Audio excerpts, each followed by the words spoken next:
N'afa Nna na Nwa na Mmụọ Nsọ. Amen. Ka ngọzi nke Onyenwe anyị Jesu Kristi na ịhụnanya nke Chukwu Nna na ịdịkọ n'otu nke Mmụọ Nsọ na-enye dịrị unu niile.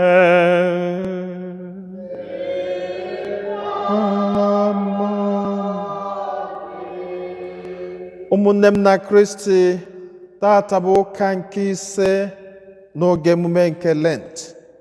Anyị niile agbakọtagokwa ọnụ ọzọ n'obi Chineke na n'iru Chineke onye fụrụ anyị n'anya iji wee kenie ekene maka ihe ọma niile nke ọ na-eme na ndụ anyị, maka ngọzi, maka nchekwabịa, ọkacha n'oge ọgbaghara nke ndụ anyị n'ụwa, n'oge oke nyanya nke anyị amaghị ebe o si bịa.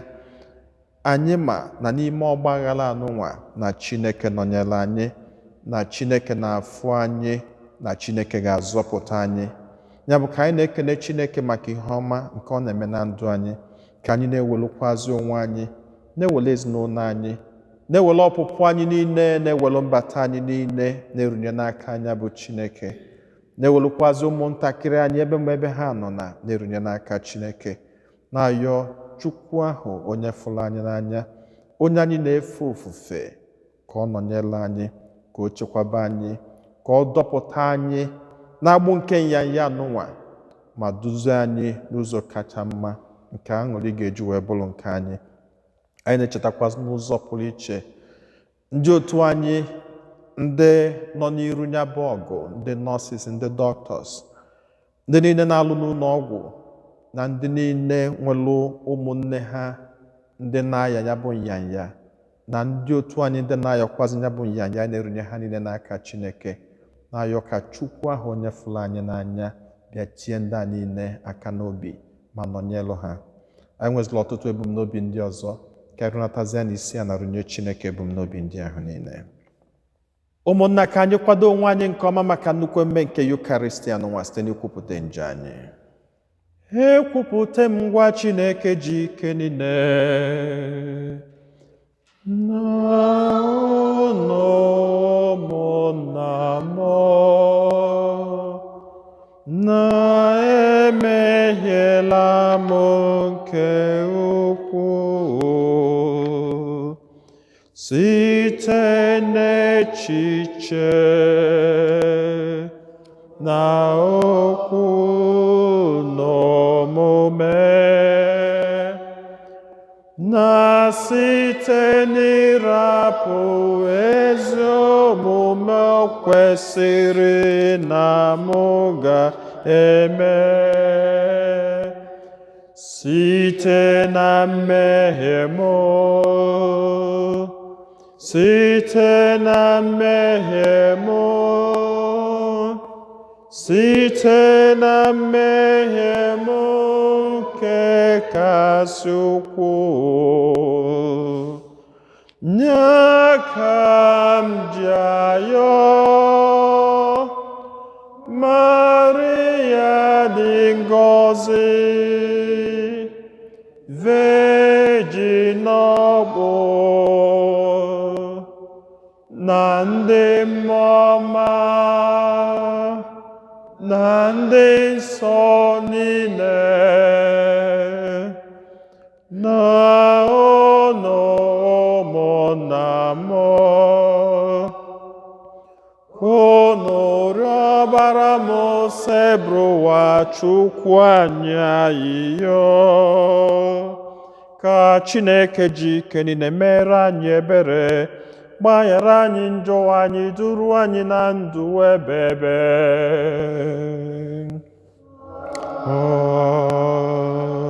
Amen. Ka anyị yọọ ayịyọ. Dị nwenụ Chineke anyị, nwa gị hụrụ ụwa n'anya nke ukwuu, nke na o were onwe ya nye n'ọnwụ iji gbapụta ụwa. biko nyere anyị aka ka anyị were ụdị ịhụnanya ahụ na-aga njem anyị n'ụwa a. Anyị yọrọ nke a site na dị nwe anyị Jesu Kristi nwa gị, onye gị na ya dị ndụ na-achị na ịdịkọ n'otu nke mmụọ nsọ, otu Chukwu site n'ụwa ta ụwa niile. Amen. Ihe ọgụgụ ewetara n'akwụkwọ onye ọmụma Ezikiel. Onye nwe anyị kwuru sị, ugbu a ana m aga imeghe ala ili unu. Ndị nke m, ihe m bụ n'obi bụ isi n'ala ili kulite unu, bịakwa dughachi unu azụ n'ala Izrel. Ndị nke m, unu ga-amata na abụ m osebụ ụwa mgbe m meghere ala ili unu, bịakwa si n'ala ili kulite unu. Aga m etinyekwa mmụọ n'ime unu na-ewere bịade ndụ. Aga m emekwa ka unu gaa birikwa n'ala unu ọzọ. Unu ga-amatakwa na mụ onwe m bụ Chineke bụ ọka ome. Ọ bụ ihe a ka Onyenwe anyị kwuru.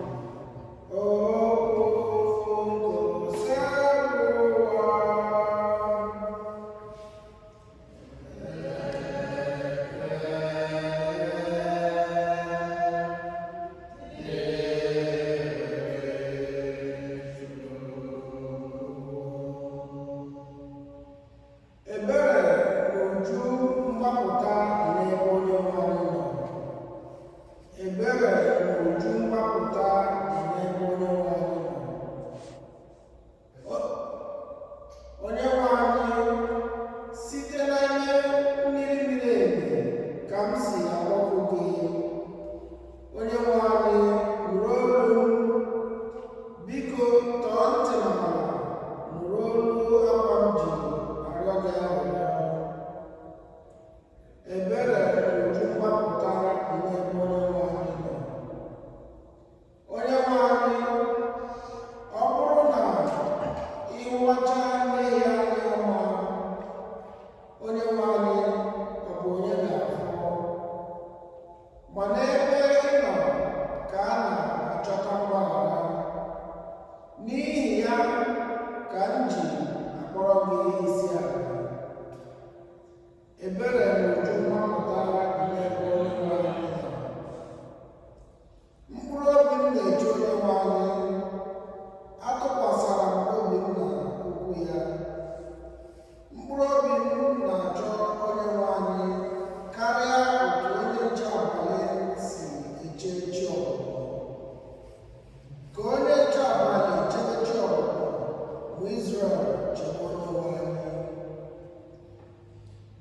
Ebere na uju mgbapụta dị n'ebe Onyenwe anyị nọ.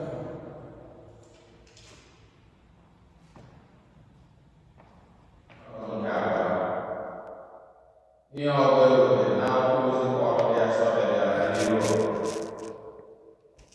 isiokwu mmụọ nke onye ahụ kulitere Jesu n'ọnwụ bi n'ime unu.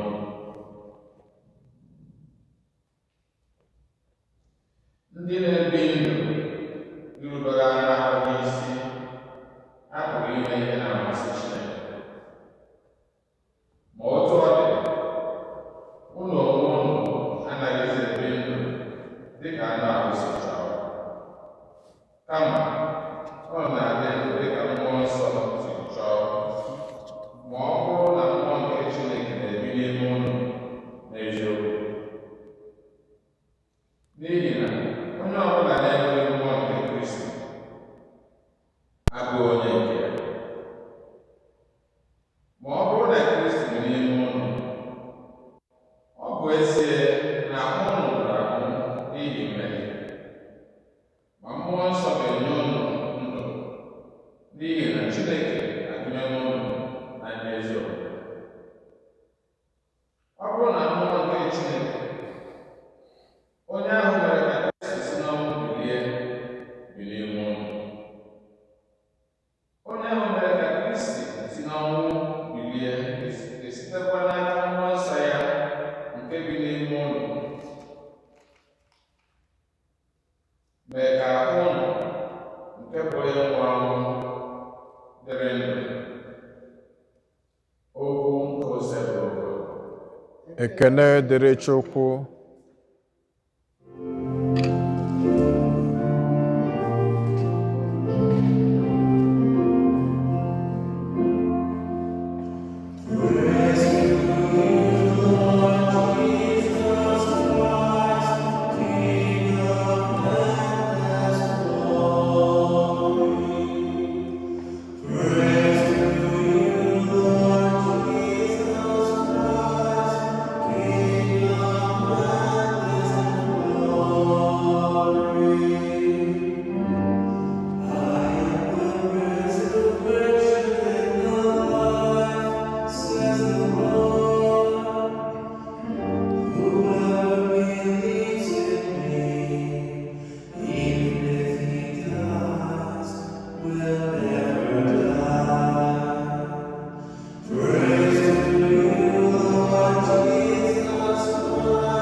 Nyekwara mmụọ gị.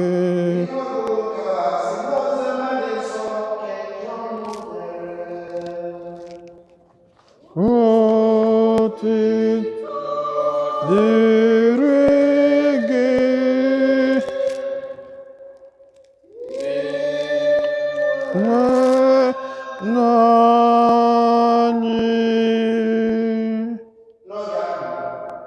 Otu nwoke a na-akpọ Lazarọs dara n'ọrịa. Nwoke a dị na Betani nke dị nke obodo Meri na nwanne ya na Mata. Meri nke a bụ nke ahụ tere onye nwe anyị mmanụ were kwa ahịrị isi ya fichaa ụkwụ ya. Ma nwanne ya Lazarọs dara n'ọrịa. Ụmụnne nwaanyị abụọ ndị a zigara ka Jesu sị ya, onye nwe anyị, enyi m nwoke na-arịa ọrịa. Ma mgbe Jesu nụrụ ya, ọ sị, ọrịa nke a abụghị nke ga-ewetara Lazarọs ọnwụ, kama nke a ga-ewetara Chineke otuto, ga-ewesị narị ya nye nwa Chineke otuto. Jesu hụrụ Mata na nwanne ya nwanyị na Lazarọs n'anya. Ma mgbe ọ nụrụ na Lazarọs na-arịa ọrịa, ọ nọrọ ụbọchị abụọ n'ebe ahụ. Mgbe ụbọchị abụọ ahụ gasịrị, ọ sị ndị ụmụazụ ya, ka anyị jee Judia ọzọ. Ụmụazụ ya sịrị ya, onye nkụzi, ugbu a ka ndị Juu na-achọ ịtụrụ okwute, ị ga-ejekwa ebe ahụ ọzọ? Ma Jesu gwara ya ha sị, ọ bụ na ọ bụghị elekere 12 dị n'ehihie. Ọ bụrụ na mmadụ gagharịa n'ehihie, ọ gaghị akpọgbu ụkwụ, n'ihi na ọ na-ewere ihe nke ahụ na-aga ije were na-ahụ ụzọ. Ma ọ bụrụ na mmadụ ejegharịa n'abalị, ọ ga-akpọgbu ụkwụ sọọ ngọngọ, n'ihi na ihe adịghị oge ji were ụzọ. Mgbe Jesu zụrụ ihe ndị a, kụziri ihe ndị a, ọ sịrị ụmụazụ ya, enyi anyị Lazarọs adaala ọrịa, ma ana m aga ebe ahụ ịkpọta ya n'ụra. Ụmụazụ ya chere wee sị ya, onye nwe anyị, ọ bụrụ na ọ dị n'ụra ahụ, ọ ga-adị mma ya. Ma Jesu na-ekwu banyere ọnwụ Lazarọs. Ụmụazụ ya chere na ọ na-ekwu banyere ịdị na-arahụ ụra. Jesu wee kọọrọ ha ihe mere, sị, Lazarọs anwụọla, ma n'ihi unu ana m aṅụrị ọṅụ na anọghị m ebe ahụ mgbe ọ nwụrụ, ka unu wee kwee. Ngwa ka anyị jee. Tọmọs, onye a na-akpọ Ejima, wee gwa ndị ụmụazụ nke ya sị, ka anyị soro ya jee, ka anyị sorokwa ya nwụọ. Mgbe Jesu bịara, ọ hụrụ na ozu Lazarọs anọọla ụbọchị 4 n'iyi. Betani dị Jerusalem nso ihe dị ka kilomita 4. Mgbe ahụ ọtụtụ ndị Juu bịara ka ha kasie Jesu, Mata na Meri obi maka ọnwụ nwanne ha nwoke. Mgbe Mata hụrụ na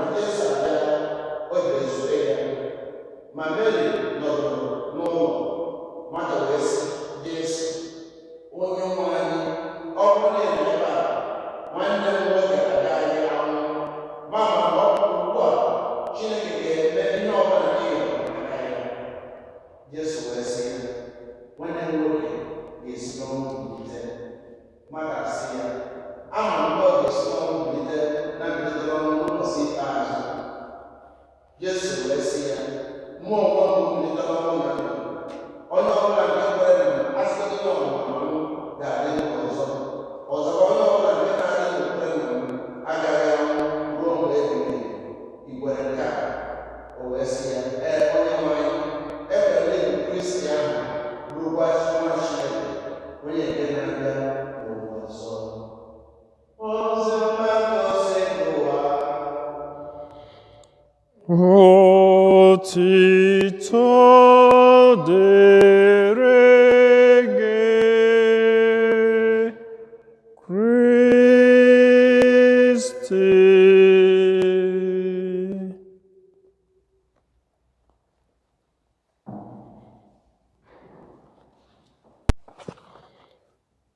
Ụmụnne m na Kristi ụtọ dịrịnụ Jesu. Tata bụ ụka nke ise n'oge emume nke Lent.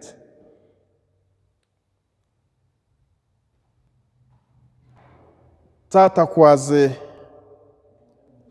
maka ndị na-enelu TV ga-afụkwazi the death roll gbala anya okilikili. The number of people nwụgolunu from Wednesday till today. And for how alarming it is.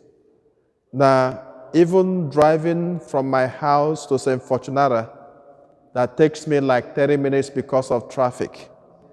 I drove for 7 minutes to get here because nobody is on the highway. And of course, if you're driving through the Belt Parkway, when there is rain, you will naturally meet a heavy traffic. Manatata, even in the midst of rain, the road was clear because oke n'ọsọ, ngwele n'ọsọ, onye ọbụla agbabarago maka na ọgba aghara dị n'obodo. There is trouble in the town. Ọ bụ nnukwu ọgbaghara anụnwa dị n'etiti ụmụnne Mary na Martha mgbe nwanne ha nwoke Lazarus nwụrụ. Mary wee mepee ọnụ mgbe di nwana Jesu Kristi lutere. O wee sị Jesu, onye nwe anyị, ọ bụrụ na ị nọ ebe a, nwanne anyị nwoke akaghị nwụ. Lord, if you had been here, our brother Lazarus could not have died. Okwu a bụ okwu si n'obi wee pụta. Okwu a bụ okwu ị na-agwa onye nwere nchekwube n'ebe ọ nọ. Lord, if you had been there, our brother Lazarus could not have died. Mana tata, Jesu nọ n'etiti anyị. The Lord has not deserted us. O chetalụ m ọmalịcha egwu n'ụwa, m ga-achọ ka onye ọbụla na-anụ okwu n'ụwa gụọ ya n'ezinụlọ ya. Anọ m n'etiti unu, anọ m n'etiti unu, udo dịrị unu, anọ m n'etiti unu, udo dịrị unu, anọ m n'etiti unu, anọ m ya, anọ m ya, anọ m n'etiti unu, anọ m n'etiti unu, udo dịrị unu, anọ m n'etiti unu, udo dịrị unu, anọ m n'etiti unu, anọ m n'etiti unu. anọ m n'etiti unu, udo dịrị unu, anọ m n'etiti unu, udo dịrị unu, anọ m n'etiti unu, anọ m ya, o. The Lord is in our midst. Dịka nwata nwaanyị nwa kwuru tata, onye nwe anyị ọ bụrụ na ị nọ n'etiti anyị, na nwanne anyị nwoke apụghị ịnwụ. It looked like the Lord has forsaken their family. It looked like the Lord is afar from them. Mana ụmụnne m, Chineke agbatebere aka. Ọ nọ anyị nso, ọ nọ na-enene anyị. Ọ nọ na-enene anyị ka ọ mara ebe anyị nọ. And so okwu Chineke tata o gosi anyị n'ihe ọgụ nke mbụ ewetara n'akwụkwọ nke Ezikiel. Ọ sị, aga m emepe inyi ụnọ. All the graves shall be open. I will open it. And not just that I will open your graves, I will put my spirit into you. I will live in you. Okwu Chineke n'ụwa dalụ mgbe ụmụ Israel nọ n'ọgba aghara. When there was dry bones, that was when the Lord came and said, I will open your graves. Naga m etinye mmụọ m n'ime unu. Kedu mmụọ Chineke? Mmụọ nke ike, mmụọ nke ikwudosi ike, mmụọ nke ịfụnanya, mmụọ nke okwukwe. Ọbịa bụ mmụọ Chineke na-enye. Abịa n'ihe ọgụgụ nke abụọ, ọ lụtụkwala anyị aka.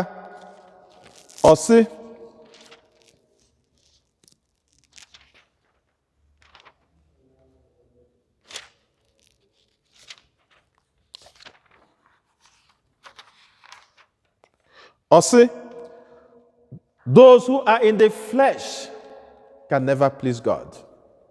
Ndị na-ebi ndụ anụ arụ, ndị ghọtalụ n'ụwa bụ ebe a ka o bili, that they can never satisfy God. Ọ sị na ọ bụ naanị ndị mmụọ nke Chineke nọ n'ime ha, ọ bụ naanị ndị a pụrụ ime ihe ga-adị Chineke mma. If you are living in the flesh, you will lose your faith. If you are living in the flesh, you will not trust God. If you are living in the flesh, ịma na ị ga-agbatega aka n'ebe Chineke nọ. Mana ọ sị na ọ bụ naanị ndị mmụọ nke Chineke nọ n'ime ha, na ọ bụ naanị ndị ahụ pụrụ ime ihe ga-adị Chineke mma. Abanyezia n'ozi ọma, o wee gosizie anyị ọkpọkọpị ya. Death is inevitable. Na mbido afọ ọnụnwa, egosipụtala anyị ndị be anyị mmadụ one nwụrụ. Anyị na-eti mkpu na ndị mmadụ agwụkwọna. Kedu ihe afọ 2020 bụ abịa? Jenụwarị anyị nwere death, Febụwarị anyị nwere death. Abanyezie March, ọ bụzi oke n'ọsọ ngwere n'ọsọ. Kedu ihe Chineke chọrọ igosi anyị? Na mgbe ụfọdụ na anyị na-eche that our life is in our hands. No! Enwere onye nyere anyị ndụ n'ụwa. Ọ bụ na ọ bụ anyị nwe ndụ anyị n'ụwa, gịnị ka onye ọbụla na-agbazila ọsọ ka anyị pụtachela ọgụ ebe anyị bụ dike?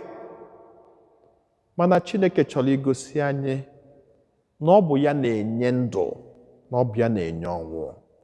And we are nothing before him. And our life is meaningless before him. And it was based on this ka Mary na Martha ji wee sị Jesu, onye nwe anyị, ọ bụrụ na ị nọ ebe a, na nwanne anyị akaghị enwụ. O weli iwe mbụ Mary, mana Jesu wee welie wee kụzielie ihe sị ya, I am the life and the resurrection. Ọ bụ mụnwa bụ ndụ na eziokwu. Onye ọbụla tụkwasara obi n'ebe m nọ ga-enweta ndụ. Ụmụnne m, even in the midst of their confusion, Jesus console them. Chineke anyị ga-eti anyị n'aka n'obi n'ofu n'ofu. Chineke anyị ga-akasi anyị obi. Ya bụ, in the midst of this difficulty, build up your faith, because he will open the graves and build his spirit in us, and we will one day come back. Ka Chineke gọzie anyị niile, chekwaba anyị niile, nyekwazi anyị mmụọ nke ịfụnanya, nwekwanụ ndị nọ n'ọgba aghara, dịka anyị si bụrụ ụmụnne, reach out to them. Call your friends on phone, speak to them, console them, be their strength. This is the time to build a community. This is the time to build a family. Ka Chineke gọzie anyị niile, chekwaba site na Kristi Onyenwe anyị. Amen.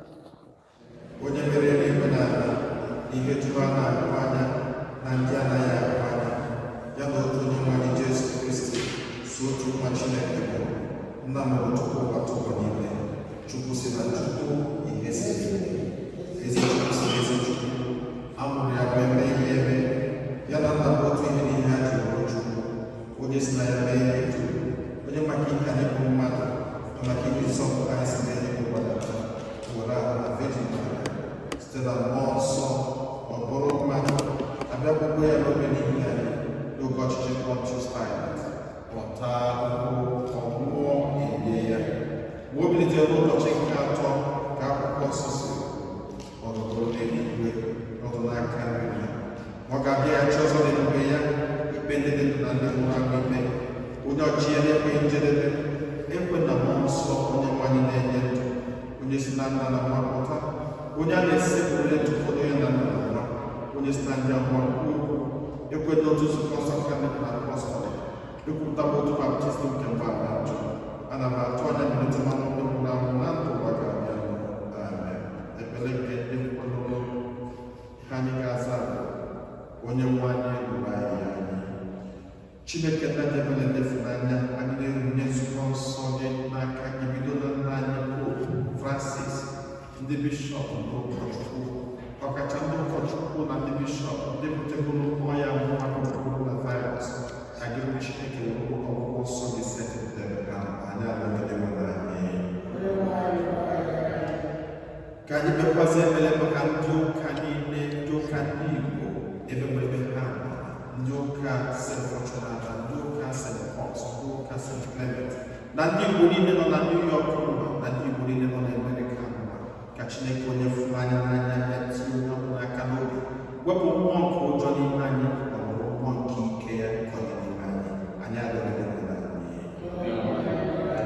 Ka anyị kpekwazị ekpere maka ọtụtụ ezinụlọ ndị nọ n'ọgba aghara, ndị nọ na nsogbu, ndị nọ n'olu, ndị mmadụ ụra, ndị nọ na nyanya, na-erunyekwazị ndị dọktọs, ndị nọọsụs na all the front liners. Ka Chineke nọnyere ha, wepụrụ ha anya bụ nyanya, ma mee ka ọrụ nke ha na n'ọrụ nke ha ga-eji erute amara n'obe Chineke. Anyị arịọghị nke ọdịnala anyị. Ka anyị natazi isi ala n'obe Chineke n'obi ndị ọzọ.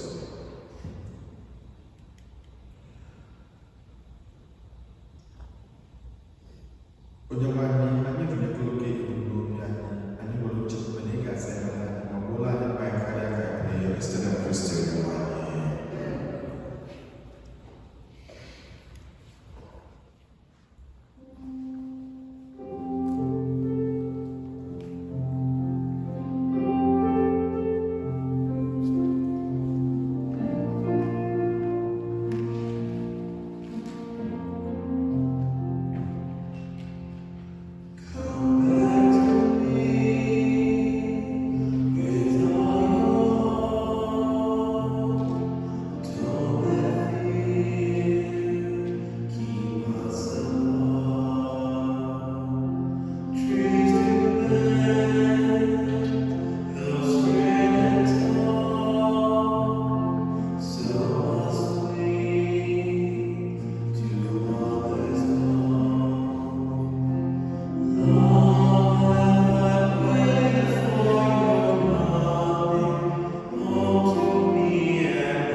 rọba na ụmụnna m ka aja mụ na ụnụ na-achụbụrụ ihe ga-asọ Chineke ji ike niile nara nụ.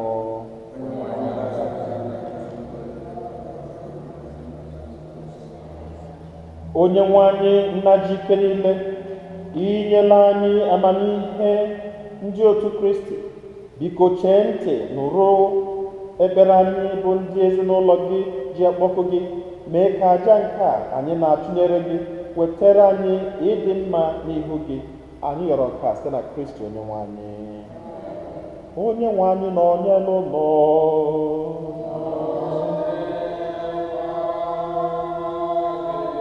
welite n'obi elu, anyị welitego ya n'ebe dị nwere nọ, ka anyị nye n'ụdị nwere Chukwu anyị ekele.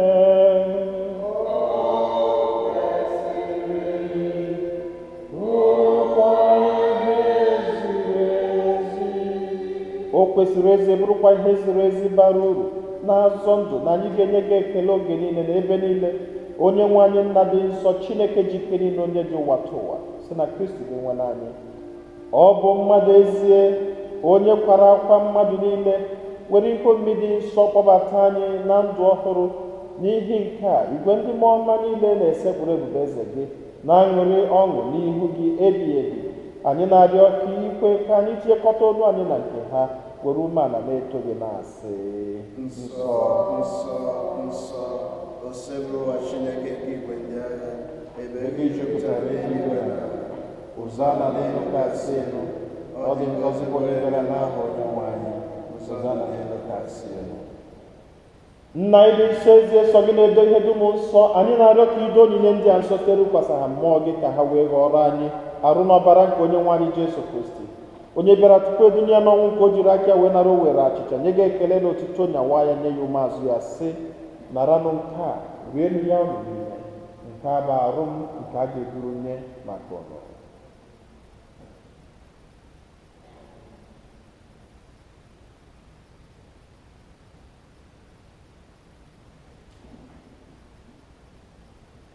Otu akwa ka o siri mee mgbe ha richara nri anyasị, o buru iko mmanya nyekwa gị ekele na otuto, bunye ya umeazụ ya, sị: naranụ nke a, ṅụọnụ ya unu niile, nke a bụ iko nke ọbara m, nke ọgbụgba ndụ ọhụrụ dị ebe a ga-agba n'ihu nna n'ihi mmadụ niile, ka e were gbara njọ. Na-emenụ nke a na ncheta nke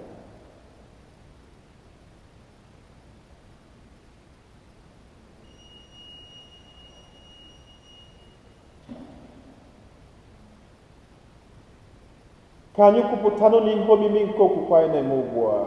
anyị na-ekwupụta ọbara na-egosikwa mbilite n'ọnwụ Kristi wee bụrụ mgbe ike abịa ọzọ. Nna, na ncheta nke ọnwụ na mbilite n'ọnwụ nke nwa gị, anyị ebunye gị achịcha nke ndụ na iko nke nzọpụta. Anyị na-ekele gị n'ihi na ị kwere ka anyị dị mma ikwuru n'ihu gị na-efe gị. Anyị ji ume na-arịọ ka anyị bụ ndị na-anata arụ n'ọbara nke Kristi bụrụ otu site na njikọ nke mmụọ nsọ. Nna, cheta nzukọ gị gazuru ụwa niile, menụ ka ịhụnanya gị jupụta ya. Gọzielu Pope anyị bụ Francis na Bishọp anyị bụ Nicholas na ndị ofe ọta gị niile.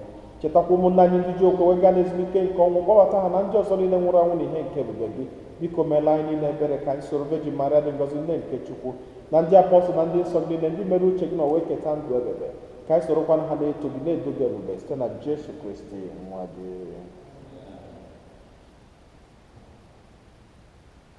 Ihe niile ekere eke na-eso ya bụ Kristi, na-esikwa n'ime na n'aka ya, na-edekọ n'otu nke mmụọ nsọ, na-enye gị bụ Chukwu nna ji ike niile, nsọpụrụ na otuto niile site n'ụwa tụ ụwa niile.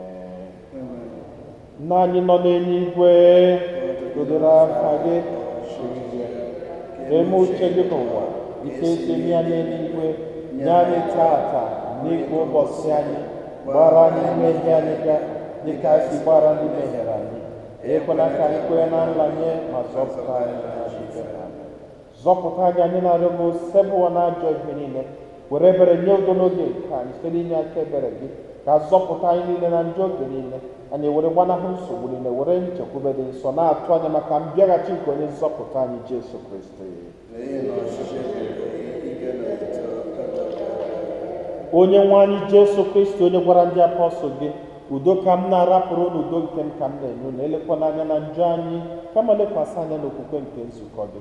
Nye ya udo na-edekọ n'otu mgbe niile, ka uche gị siri chọọ, gị bụ onye dị ndụ na-achị ebe ebe ebe ebe.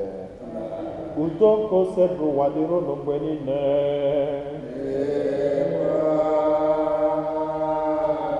Nyerịta n'onwe unu ekele nke udo.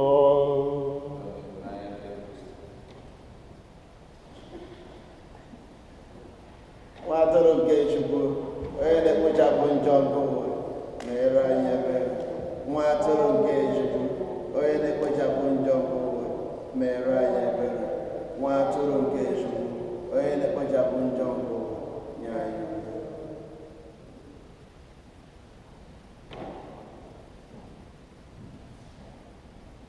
Ụmụnne m na Kristi, nenu nwa atụrụ nke Chukwu, nenu onye ahụ na-ekpochapụ njọ nke ụwa niile nwekwa onyeisi ọma, bụ ndị akpọ n'ori nke nwa atụrụ Chineke. Dị nwenụ, etosara gị maka n'ime ụlọ, gwara asụsụ kwuru mkpụrụ obi ga-adịrị. Karụ n'ọbara Kristi chekwaba anyị meruo na ndụ ebebe. Amen.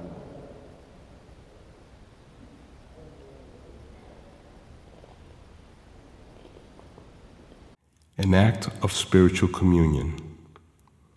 My Jesus, I believe that you are present in the most holy sacrament. I love you above all things, and I desire to receive you into my soul.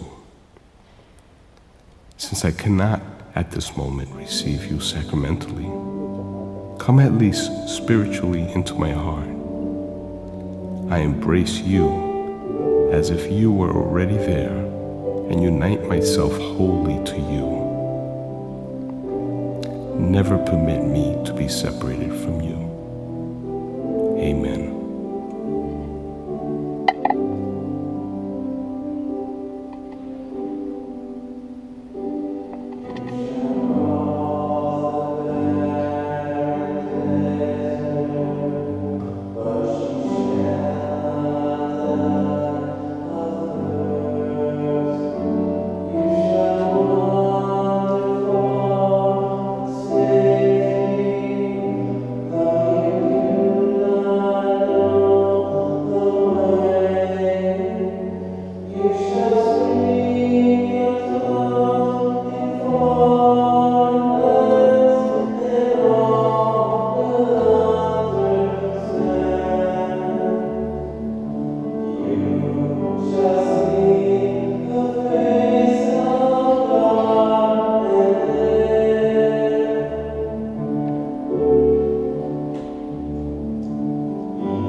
Chineke nna ji ike niile, inyela anyị ahụ na ọbara nwa gị n'oriri nsọ, biko anyị na-arịọ mee ka agụnye anyị n'akụkụ ahụ Kristi ahụ mgbe niile site na Kristi onyenwe anyị. Maka announcement, this coming Sunday bụ Palm Sunday. So maka Palm Sunday anyị ga-enwe ka anyị cheta na a ga-enwe ngọzi Palm in the morning. Ya bụ ọ ga-adị from 9 till 12. So onye ọbụla ga-enwe ike ọbịa in front of the church, a ga-hand the over palm in remembrance of the Palm Sunday, just to remind each and every one of us. And then ịgba mbọ yiri gloves gị, ịgba mbọ kechikwazi imi gị so that you don't contact anything if you are coming. Kedapụ contact, kerapụ ibunyekwana onye ọbụla, so that onye ọbụla enwe ike bịakwanụ n'udo, nwekwana ike nakwa n'udo. N'aba m ekene unu niile na-asị ka Chineke gọzie anyị niile site na Kristi onyenwe anyị. Amen.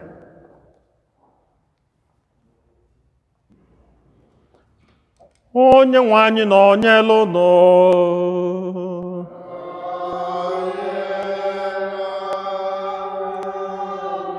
Ka Chukwu ji ike niile gọzie unu, Nna na Nwa na Mmụọ Nsọ.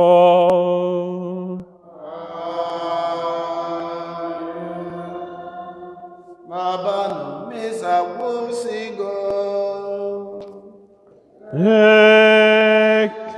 Ekene dịrị Chukwu.